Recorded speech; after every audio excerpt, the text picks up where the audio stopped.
involuntaria de orina, pero con una peculiaridad. Durante el sueño. Durante el sueño.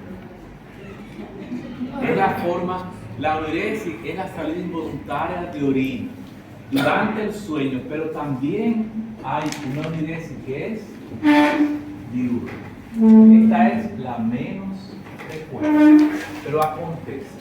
La enuresis es un tipo de incontinencia, pero fíjense que la propia palabra, cuando tiene el concepto del diagnóstico, surge y aparece en determinadas circunstancias durante el sueño.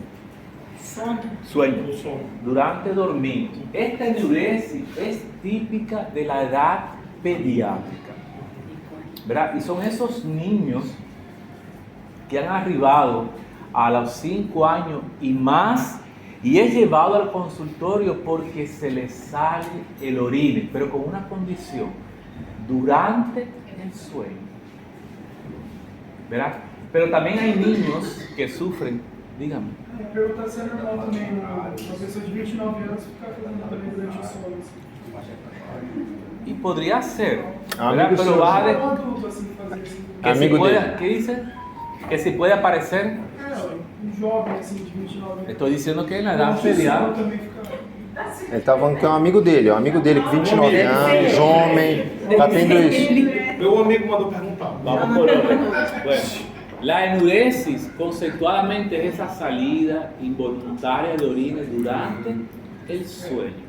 Suele ser más frecuente, no quiere decir que es donde único, en la edad pediátrica, en ese niño que ha llegado a los 5 años y no ha logrado un control esfincteriano. No quiere decir que solamente en la edad pediátrica, es más frecuente. Hay personas que llegan a la adolescencia, tienen 18, 19, 20 años y tienen enuresis, ¿verdad? Entonces ellos acudirán al médico y una vez que acudan, pues le darán solución al problema. No es que solamente que es, o sea, porque es difícil aceptar que una persona que llegue, por ejemplo, sea niño, los padres no se ocuparon, pero en cuanto llegue a ser ya un joven, él automáticamente va a pedir auxilio, va a pedir ayuda, pero hay casos excepcionales, ¿no? O sea, no creo yo que una persona llegue a los 29, 30 años teniendo enuresis y no haya pedido ayuda médica, pero puede aparecer si se mantiene callado durante tantos años. O sea, no es necesariamente que es exclusivamente de la edad pediátrica, es más frecuente en la edad pediátrica. Ahora, esa enuresis, esa salida de orina voluntaria por la orina durante el sueño, pero también hay enuresis diurna, ¿verdad? Se plantea que la principal, una de las causas más frecuentes, ¿cuál sería? Los trastornos psicoemocionales, psicofamiliares, los conflictos familiares, las depresiones de los niños, los traumas psicofamiliares, el entorno familiar, el famoso bullying en la escuela. Esos niños que sufren de bullying, pues entonces tienen enuresis diurna, están en el aula, sufren bullying, son muy tímidos y se les puede salir el orine durante el aula, ¿verdad? O sea, hay una enuresis nocturna y una enuresis diurna, siendo la más frecuente la nocturna, pero también hay enuresis diurna, o sea, una salida, sobre todo del niño que es continente. Pero, ¿cuál es la peculiaridad de esta enuresis? En que es selectiva, no ocurre siempre, ocurre en determinadas circunstancias.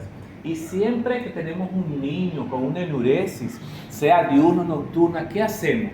Buscamos siempre las causas psicoambientales, psicoemocionales, psicofamiliares, realmente, o niños también que tienen alguna patología desde el punto de vista depresiones, ansiedades, niños que son autistas, niños que les cuesta relacionarse, están muy relacionados con la timidez. Hay niños que están en el aula, ¿verdad? Son tímidos, tienen ganas de orinar, no son capaces de levantar la mano y de pedir permiso y prefieren ahí tener su salida inconsciente, pero llegan a la casa y orinan tranquilamente.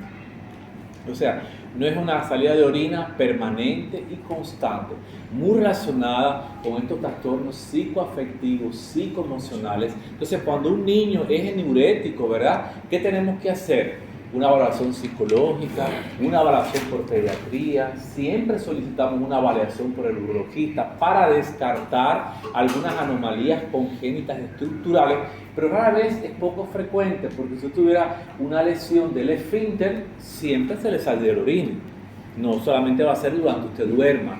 Hay días que el niño no tiene la enuresis, hay días que el niño está normal, duerme bien, pero hay un día que estuvo muy agitado, que tuvo algún conflicto y tiene la enuresis. O sea que no es permanente, es digamos fluctuante, pero sí o sí es un niño que tiene esa dificultad para controlar el control esfinteriano, y el manejo es multidisciplinario. Ustedes cuando estudian un poquito sobre esta enfermedad, le llaman la atención, van a ver que el principal peso del tratamiento es terapias psicológicas, test psicológico, apoyos al niño, tratar de identificar el factor desencadenante de esa enuresis y el niño puede recuperar. Muchos niños le diagnosticamos depresión y entonces actuamos con antidepresivos, pero ya eso es a un nivel de atención secundaria con el psiquiatra infantil, con el psicólogo. Y esa es, en fin de cuentas, la enuresis. Es un problema de salud. Creo que yo me he dado cuenta en los últimos tiempos, cada vez hay más, ¿verdad? Creo que cada vez más por la cantidad de conflictos familiares. Está todo esto de la timidez, el bullying, el autismo, que cada vez es más frecuente. Entonces los niños reaccionan de esa manera y sufren de esta dolencia, ¿verdad? Que el gran manejo de ellos, ¿cuál es? Los trastornos psicoemocionales, el apoyo psicológico al niño, la terapia a la familia, la terapia al niño. Y hay algunos niños que, bueno, se asocia a otro estado mental, digamos, desde el punto de vista ya psiquiátrico, y entonces se encamina para el psiquiatra y el psiquiatra va a tratar de reajustar ese desorden psiquiátrico que tenga la criatura, y también las maniobras estas de terapias educacionales que hay para mejorar toda esta situación. Dígame.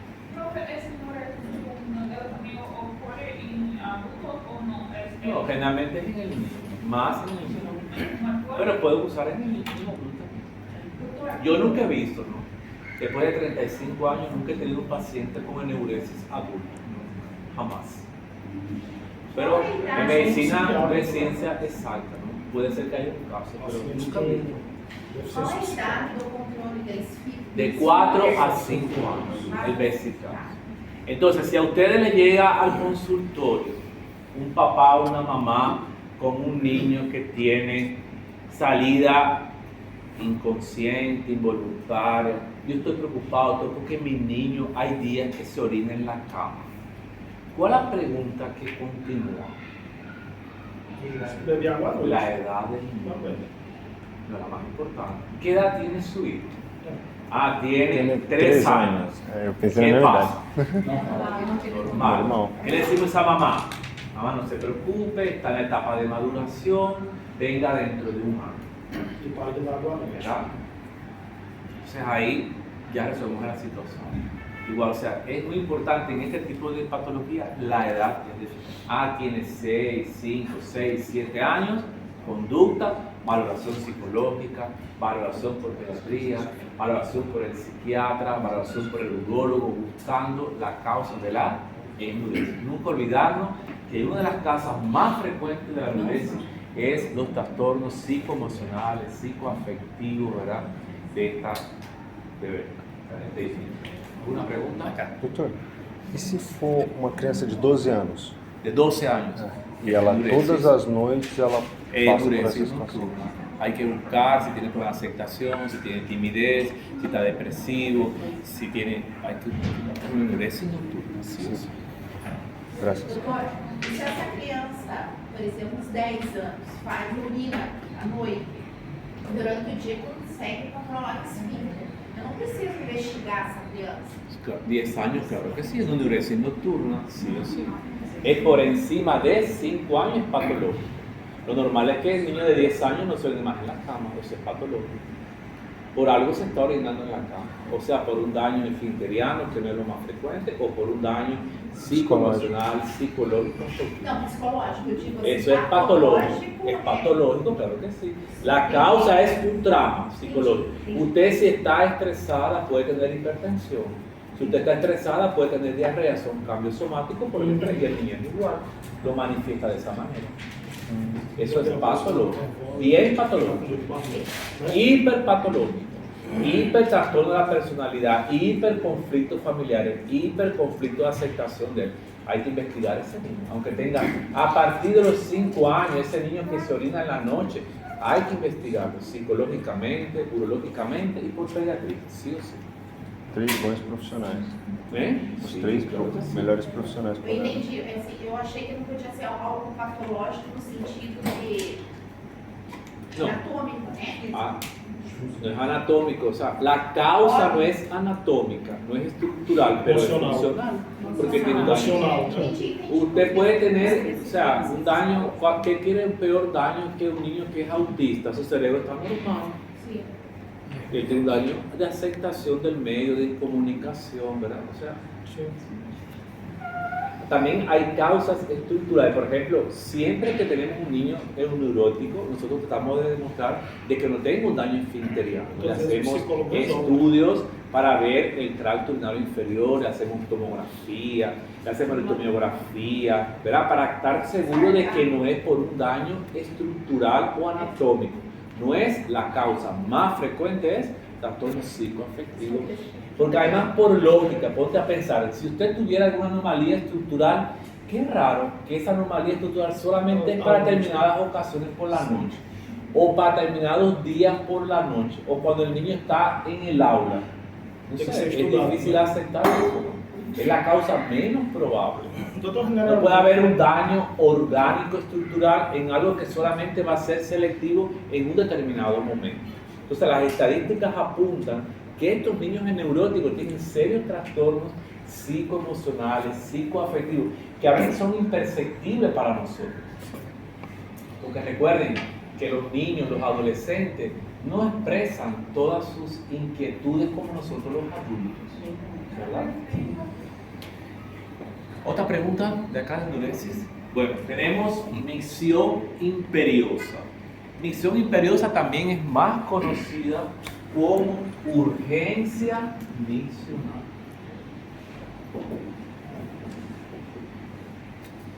Urgencia miccional o micción imperiosa, ¿qué es? Esa sensación inminente, impostergable. El paciente dice, si no me apuro, ¿qué pasa? Se me sale el orina.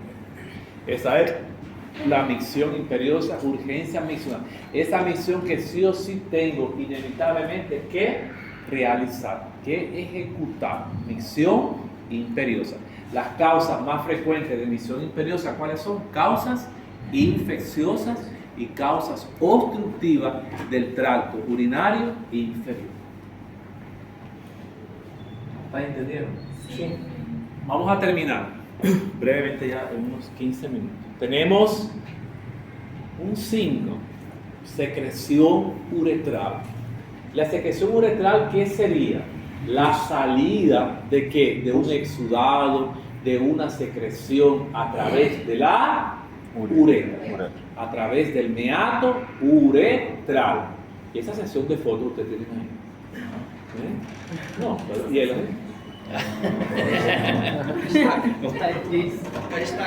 Ahí está.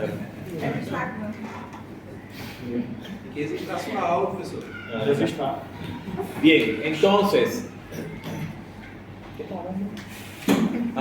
Es síndrome de secreción uretral. Es la salida de cualquier exudado, transudado o de secreción a través de la uretra, tanto en el hombre como en la mujer. Pero ojo, precaución, no lo confundan con piuria. O sea, independientemente de la micción, esa secreción es involuntaria, es espontánea y no está mezclada ni asociada con la micción. Es una salida de una secreción así, espontánea, incontrolable, alejada de la micción a través del meato uretral. Este síndrome de secreción uretral es muy amplio y responde a múltiples causas. Las causas más comunes, ¿cuáles son? infecciones bacterianas, protozoarios, virus, Bueno, hongos, un poco, química. Pero tranquilo, eso es una clase que tenemos que se llama así, síndrome de secreción uretral, diagnóstico y tratamiento, que es la llamada uretritis. O sea, hay que aprender a identificar la uretritis, tratamiento y todo, ¿verdad? Entonces, pero ¿qué tenemos que saber hoy? La semiología, salida de una secreción a través de la uretra de manera inconsciente, involuntaria, espontánea, independientemente de la micción. Porque si fuera asociado a la micción, ¿qué es lo que habría? Diurno. O sea, que es esa orina turbia, francamente amarillenta, pero que se ejecuta a través de la micción, asociado a la orina. Otro cambio de coloración de orina, ¿cuál sería? La llamada albuminuria. ¿Y albuminuria es una qué? Una proteína. Entonces la albuminuria, ¿qué significa eso? Es la presencia de qué?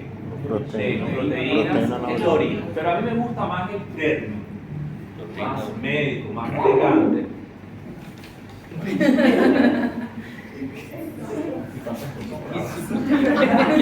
Tem um alien na sala. Saiu sem querer. Eso más. Saiu sem querer. Macumba. Bien, entonces me gusta más un término, más médico, más elegante. Proteína. Proteinúria, isso.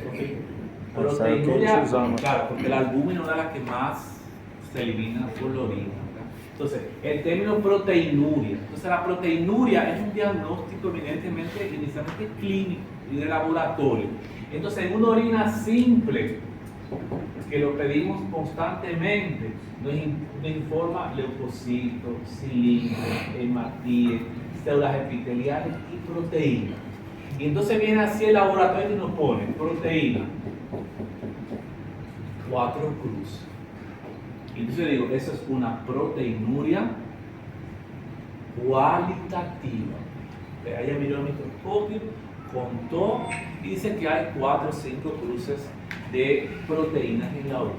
Entonces nosotros nos preguntamos ahí el valor diagnóstico de los signos, ¿verdad? Decimos, esta proteinuria, ¿de qué es traducción? ¿Qué nos preguntamos cuando vemos en una orina simple esa proteinuria cualitativa? Porque son cruces. ¿Qué significará eso? Isso clinicamente é o excesso de espuma na urina? Exactamente. Se ve así como una orina que ha perdido su matidez, deja de ser muy brillante y tiene así al final varias espumas brillantes, ¿verdad? Entonces, una proteinuria. Hacemos una orina simple y la orina simple nos informa que tiene 4 o 5 cruces de proteínas. Entonces digo, una proteinuria cualitativa. Yo le pregunto a ustedes, ¿qué valor diagnóstico? ¿Hacia dónde yo pienso cuando veo esa proteinuria en la orina? En que el riñón está dañado. Se dice que es la primera evidencia laboratorial de qué? De daño renal. Ya no se dice insuficiencia renal, se dice daño renal. O sea, fíjense qué importante, ¿verdad? Como de un signo, o sea, veo espuma, mi orina espumosa. Doctor, ha dejado de ser bien amarillo, es medio mate. Le indicamos una orina simple y aparece proteinuria. Entonces yo, como médico, que tengo que darle significancia a ese hallazgo, hacia dónde yo voy a pensar, doctor, digo, esto tiene que ser que hay tal vez un daño renal. Entonces yo le pregunto a ustedes, ¿cómo nosotros cuantificamos esa cantidad de proteínas que se está eliminando por la orina? ¿Con qué estudio? ¿Una qué? No. Hacemos proteinuria en 24 horas. Professor, mas o consumo... Vamos a recolectar el orina en 24 horas y el laboratorista va a pesar, va a calcular y nos va a dar la cantidad de gramos que se están eliminando por la orina. Un estudio muy específico de proteinuria en 24 horas. Pero ¿qué más vamos a solicitar? Función renal.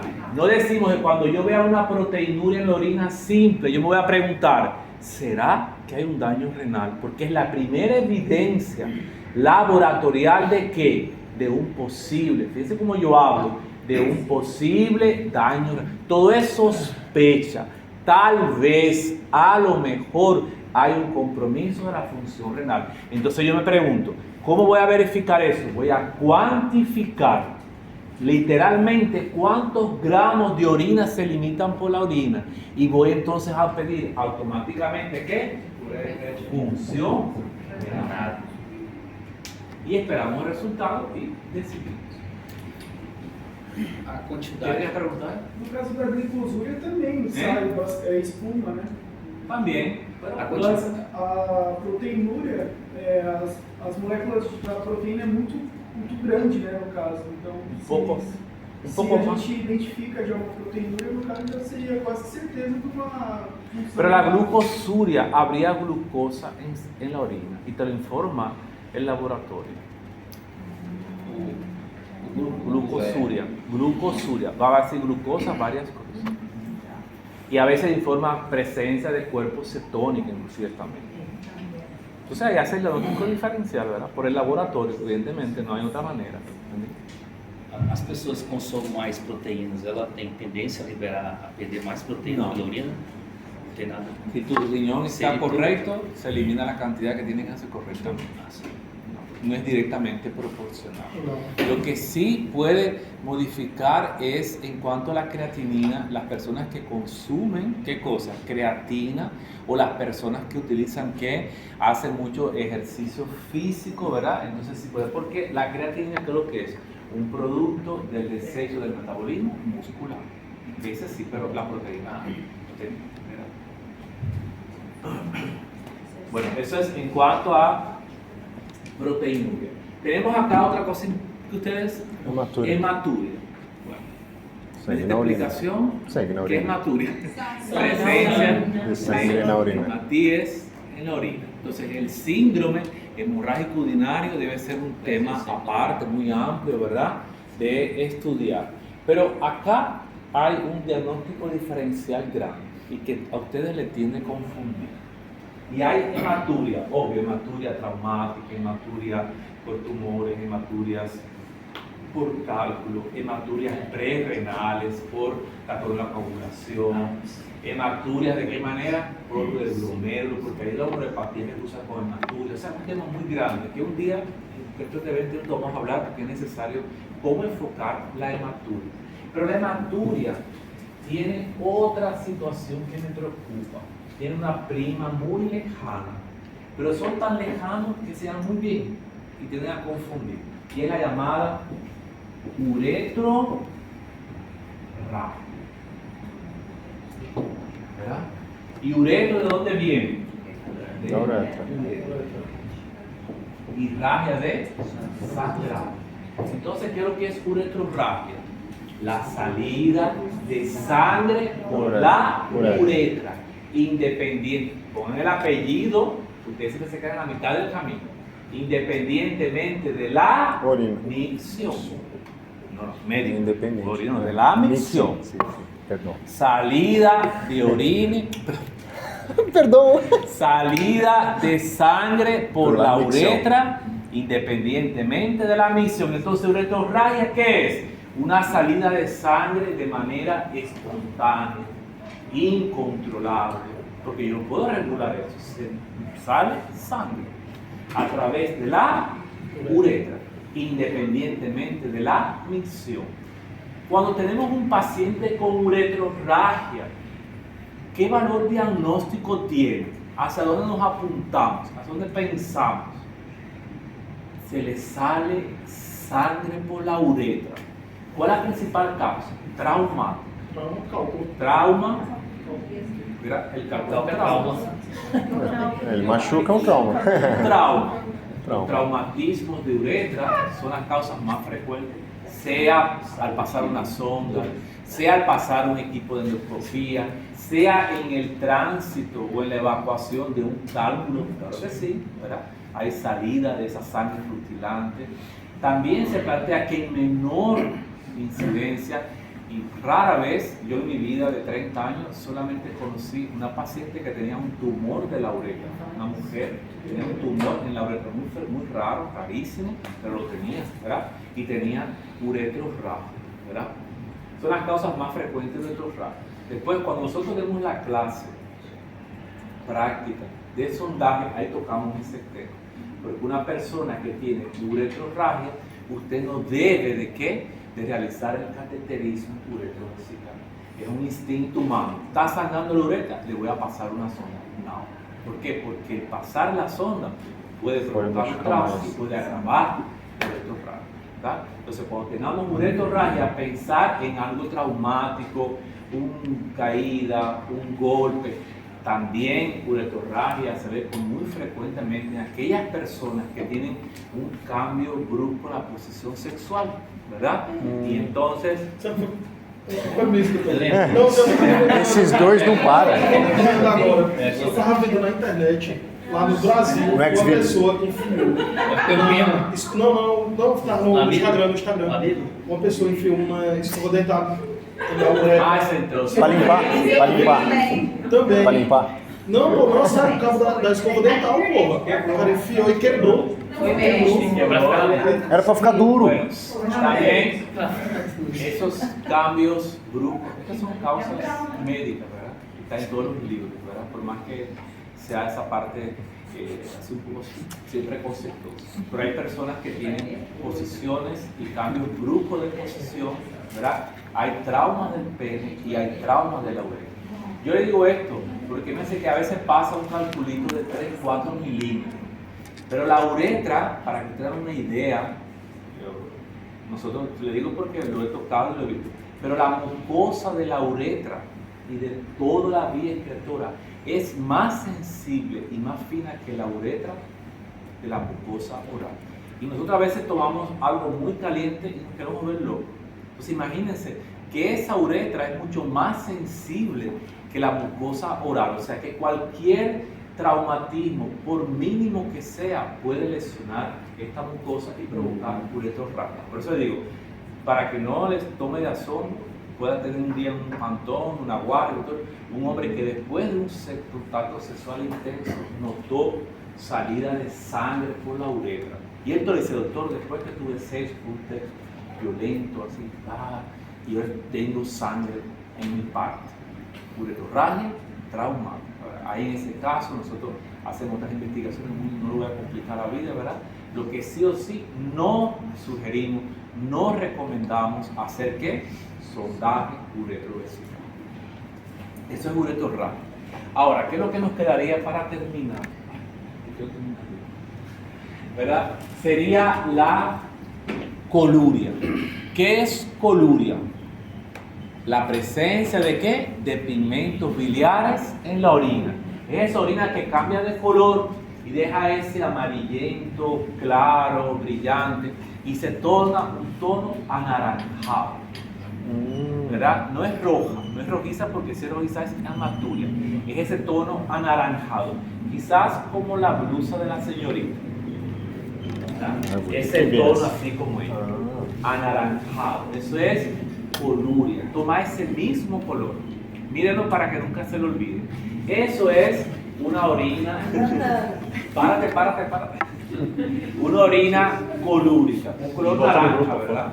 Una naranja. La naranja no es roja, ¿ves? Un amarillo rojizo. Entonces, esa coluria significa la presencia de pigmentos biliares en la orina. Entonces, cuando tengo una coluria, ¿qué valor diagnóstico tiene?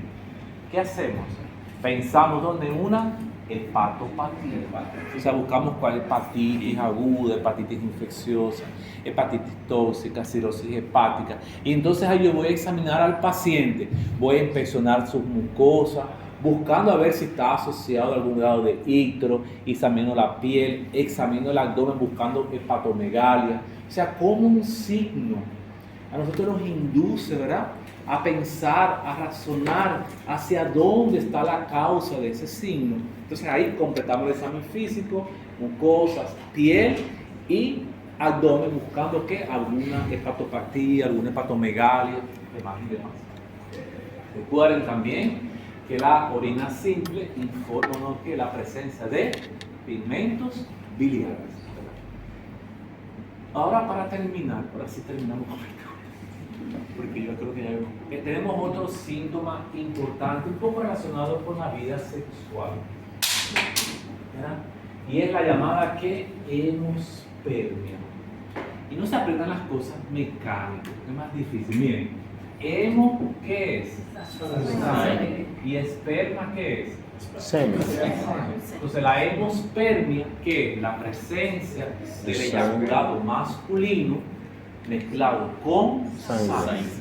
La hemospermia es un signo que nos alarma al sexo masculino. Es un signo así que atormenta al hombre. Y a la primera persona que ve con un chaleco blanco, dice, no te vayas, ¿eh? No te vayas, ven, que te quiero consultar. No va a esperar ir con un especialista. La primera persona que ve con un chaleco le quiere, porque nosotros los hombres no estamos acostumbrados a tener sangrado. Las mujeres, ¿verdad? Pues tienen siempre desde sus pequeñas edades la menarquia, la primera menstruación, está un poco más familiarizada con su genital. Nosotros los hombres en ese sentido padecemos menos de esas situaciones. La hemospermia es algo que alerta y alarma al paciente. Entonces yo siempre digo a los alumnos, ¿verdad? Tener una respuesta en la punta de la lengua. La hemospermia es un signo que es secundario generalmente ¿a qué? A procesos inflamatorios, infecciosos. ¿De dónde? De la vía seminal, próstata, vesículas seminales, ¿verdad? Entonces usted le va a decir al paciente, mira, pero también hay causas de hemospermia como son los tumores de próstata, los tumores de las vesículas seminales, pero la causa más común son procesos inflamatorios e infecciosos de la vía seminal. Entonces ahí usted le da un poquito de aliento al paciente porque llega bien desesperado, ¿verdad? Le dice, mire señor, sí o sí tiene sangre en el semen, como usted dice. Vamos a hacer algo, señor. Yo le voy a indicar, ¿verdad? 2 investigaciones médicas y usted va a marcar una consulta con el urólogo. ¿Qué le vamos a indicar? Espermo cultivo.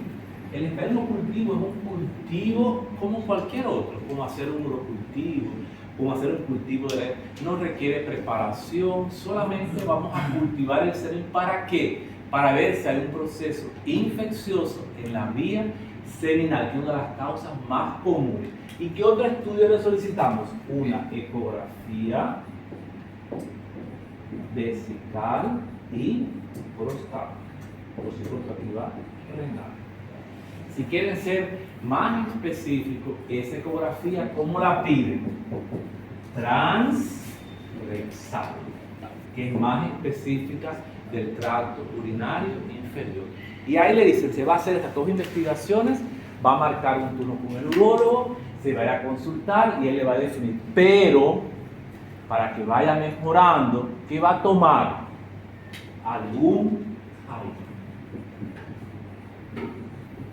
antiinflamatorios, no esteroideos, por vía oral a la dosis habitual. Entonces, con esas pequeñas conductas, usted crea un poder de resolver, se convierte en un médico de confianza, es un médico que está preparado y puede resolver un problema. Obviamente que sí o sí, usted tiene, señor, cuando tenga el espermocultivo y la ecografía, irse a ver con un urologista. Marque la consulta y no deje de ir. Pero mientras tanto, usted va a tomar un AINE. ¿Por qué le indicamos AINE? No decimos que la causa más común son procesos inflamatorios infecciosos de la vía seminal. A veces con un ibuprofeno, diclofenaco, resolvemos la inflamación y desaparece la hemospermia. Mientras tanto, él se hace el espermocultivo y la ecografía para ser evaluado por el urologista. ¿Entendieron? Sí.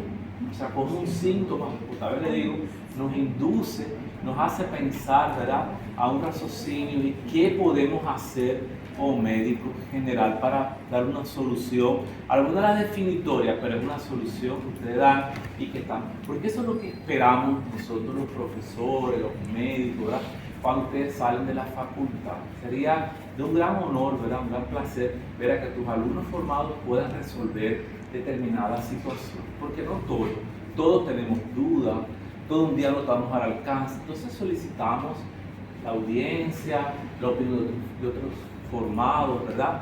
Pero un médico general tiene que dominar esas cosas generales. O sea, creo que es una de las metas, de los retos que se proponen todas las universidades y que todos los profesores tenemos que lograr, que ustedes hagan con una preparación. O sea, yo siempre digo esa palabra, que tengan una respuesta para cada situación. Por más que no siempre nosotros tengamos la situación dominada o el 100% de resolver, encaminamos correctamente. Pero no convertimos un médico, como suele ocurrir, no, tengo hemospermia, no, eso no, vete con el urólogo. Tengo dolor de oído, no, andate con el otorrino. ¿Por qué? ¿Por qué no ir al dolor de oído, hacer la maniobra de trago y antitrago, mirar, ver, mira, tiene pus ahí afuera? Es una otitis externa. ¿Qué va a hacer el otorrino? Amoxiclavulanio cada 8, un antiinflamatorio también. ¿Por qué? Yo me pregunto a veces, ¿por qué no podemos hacer eso? Yo he visto muchos doctores que el paciente... Hay muchos doctores que el paciente va porque tiene el ojo enrojecido, picazón, secreción. ¿Y qué hace? No, ¿saben qué? Andate con el oftalmólogo. ¿Por qué? Pone la luz, mira, enrojecimiento conjuntival, secreciones. ¿Desde cuándo? Es amarillo. ¿Qué es lo que es eso? Conjuntivitis bacteriana. Ponte una gota ahí de colino antibiótico, algún antialérgico, si te duele dar un ibuprofeno y chao. No mejoraste en 2-3 días, andate con esta solución. El ojo está enrojecido, le pica, le duele, le miro, no hay secreciones, conjuntivitis viral. ¿Qué hay?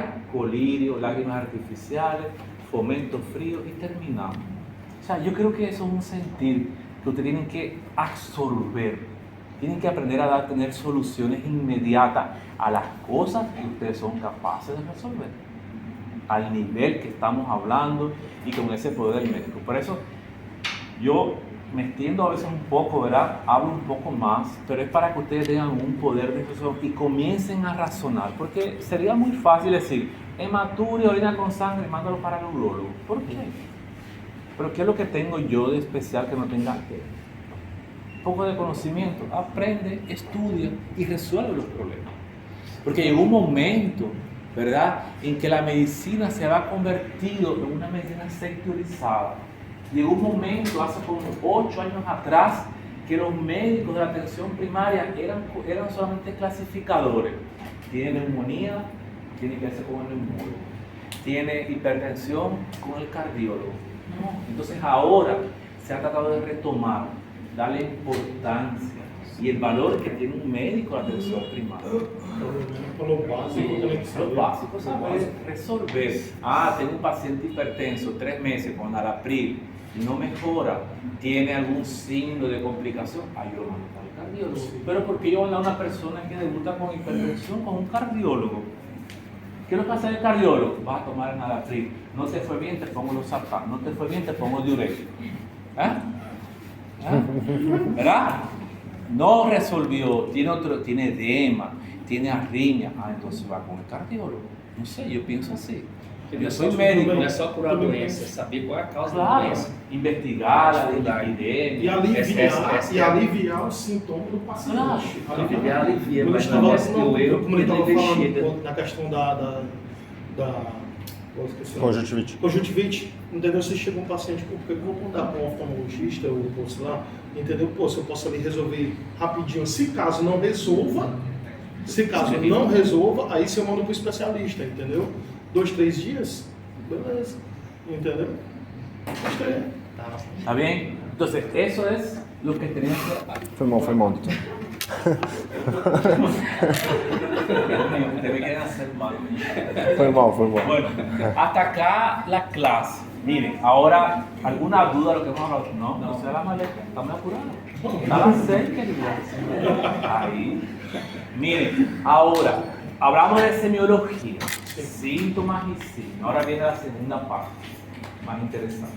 El próximo miércoles tenemos un aula. La delegada, ¿verdad? Sí. Un placer. Delegado. Entonces, necesitamos de la colaboración de ustedes. El próximo lo tenemos un aula práctica, ¿verdad? Pero las aulas prácticas no son aulas teóricas, no es para falar. Si los alumnos, no sé, hay gente como que tiene alucinaciones raras. Las aulas prácticas no es para falar, ni es para dar una conferencia. Creo que significa práctica. Así. Botamos na massa. Vamos a hacer pan. Yo para hacer pan tengo que amasar el pan. Vamos a hacer pizza. Tengo que hacer la masa de la pizza. Entonces la clase práctica no es para que yo venga acá a hablar. Yo no voy a hablar. ¿Qué vamos a hacer? ¿Qué nos vamos a estudiar? Copien ahí, saquen los cuadernos. Los que guardaron los cuadernos, saquen. Están apurados. Van a estudiarse ¿qué? Examen físico renal. ¿Verdad? Ahora, hicimos la clínica. Ahora que hicimos las maniobras. Entonces, examen físico renal. Pensamos por dónde? Inspección. ¿Cómo inspeccionamos un paciente que yo sospecho que tenga una patología renal? Y ahí está bien en los libros. ¿Cómo se hace? ¿Cómo se pone el paciente? ¿Cómo? ¿Qué es lo que voy a buscar? ¿Qué voy a pesquisar en la inspección?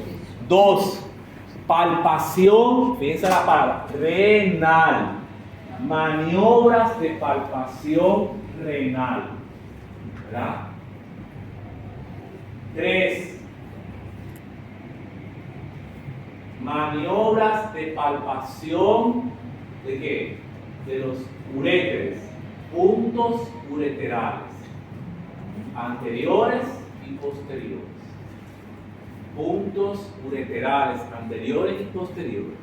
Y en ambos, tanto en la maniobra de palpación como de los puntos ureterales, ¿qué tienen que buscar? La implicancia clínica.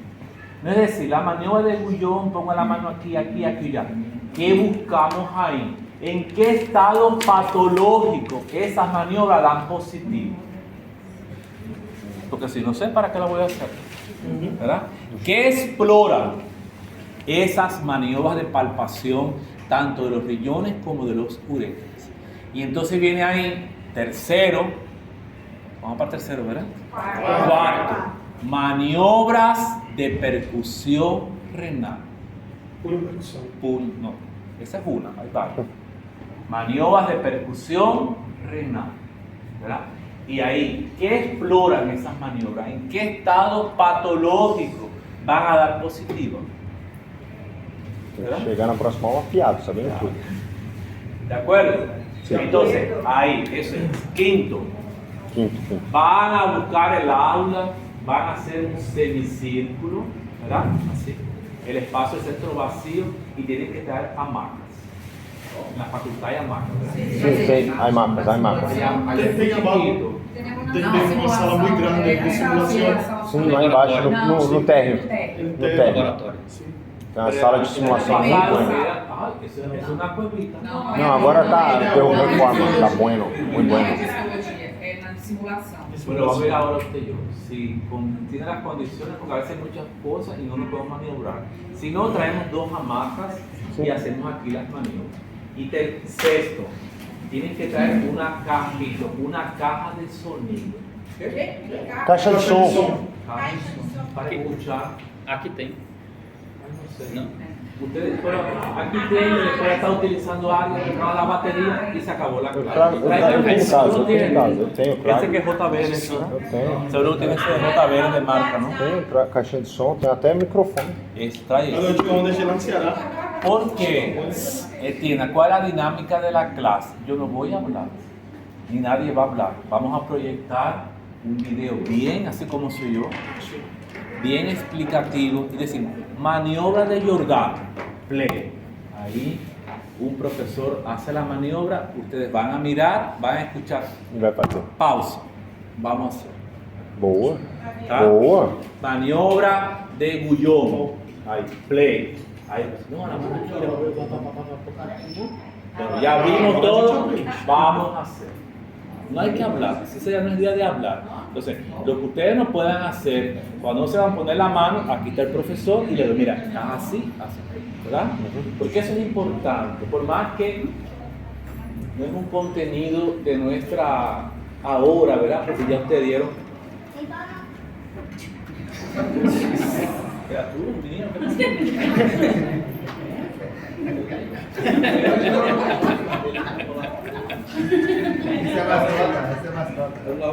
É o filho do rapaz dele, é o filho tipo, o filho dele. É o filho dele. Muy bueno. É o filho do haitiano mesmo. Entonces, es muy importante, por más que no esté así, digamos, silencio en el programa de su trayectoria, porque eso es una materia que ustedes ya recibieron, ya se evaluaron y está calificado, ¿no? Pero nunca es malo volver a recordar. ¿Verdad? O sea, vamos a hacer, pero les digo honestamente, no es venir aquí así con las manos cruzadas. Lean, vean los vídeos para que puedan hacer, porque es un poquito difícil, pero si usted no tiene idea de nada, entonces mucho menos va a poder comprender las maniobras. Yo tengo muchísima paciencia para entre todos hacer, a lo mejor él aprende a hacer la maniobra, a lo mejor él sabe hacer una maniobra y él enseña a él, y él aprende una porque él es más fácil y se la pasa, así entre todos nos ayudamos, colaboramos, ¿verdad? Las maquetas van a ser ustedes mismos, ¿verdad? Siempre los chicos, las chicas se ponen ahí para tocar, hablar, tocarles, saber cómo se hace la maniobra, ¿verdad? Para aprender. Esa es la clase que viene. Solo necesito un favor, es que seamos disciplinados y que se estudien el tema, porque es imposible explicarle a 30, 40 personas uno por uno cada maniobra. Yo soy muy sincero, no tengo paciencia para eso. ¿Para qué si tengo paciencia? Es para ayudarlo. Mira, no, mira, tú estás aquí, eso no es así, es así. ¿Eh? Pero no viene así de cero, ¿verdad? Nos conocemos, ¿verdad? La gente llega a su casa, hace así y viene así mirando para el techo. Tienes que alarle de la mano. No, somos adultos. Usted hace la maniobra, tiene dificultad. Profe, mire cómo entramos, yo le demuestro. Pero yo no quiero, no sé si me hago entender, ¿verdad? La clase práctica es para venir a hacer y, digamos, superar las dificultades, ¿verdad? Bueno, muchísimas gracias. Nos vemos el miércoles.